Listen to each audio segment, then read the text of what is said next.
Dagdag pahirap sa mga commuter ang ilang oras na paghihintay ng masasakyan sa Parañaque Integrated Terminal Exchange o PITX.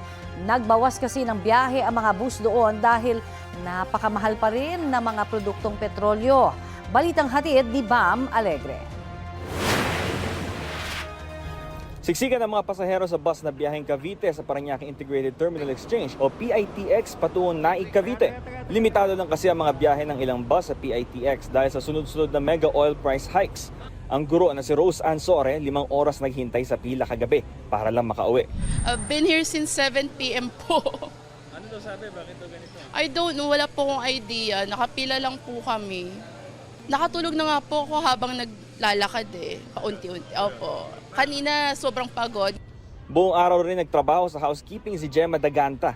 Aniya, pagod na nga sa hanap buhay, pagod pa sa paghihintay ng masasakyan. Kaya nga po nakakapagod eh. Tapos wala pang bus. Ayan, tingnan nyo matagal po talaga dyan. Pasado alas 12 ng hating gabi, may 2 bus na panaik na nakaalis, no? Pero ganito pa rin kahaba yung pila ng mga naghihintay na pasahero. Ayon sa mga nakausap natin na dispatcher, may 2 pa silang bus na hinihintay. Pero matapos nun, hindi pa rin mauubos tila yung mga naghihintay dito na sasakay. Ilan na lang sa hanay ng PITX Naik ang bumibiyahe kapag gabi. Ayon sa ilang bus dispatcher, lugi raw kasi sila dahil wala namang bumibiyahe galing ng Naik tuwing babalik ng PITX. Pagluluwas kasi na walang laman, sir, wala rin. Kailangan talaga pabalik namin, kay standing man lang. Sa second floor ng PITX may pila rin kahit hating gabi. Mga bus din na biyaheng Dasmariñas at 13 Martires. This oras na ng gabi, hindi pa nakakauwi ang estudyante si John Mendoza. Ang dami pong kailangan gawin about sa mga studies, ganon. Kasi sa research po namin, dami din pong kailangan aralin.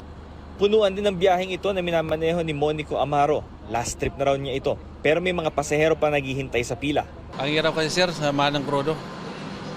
Ang iba kasi sir, umayaw na dahil wala kinikita talaga. Nauwi kami nakita kami isang araw, 100, 200, gano'n lang.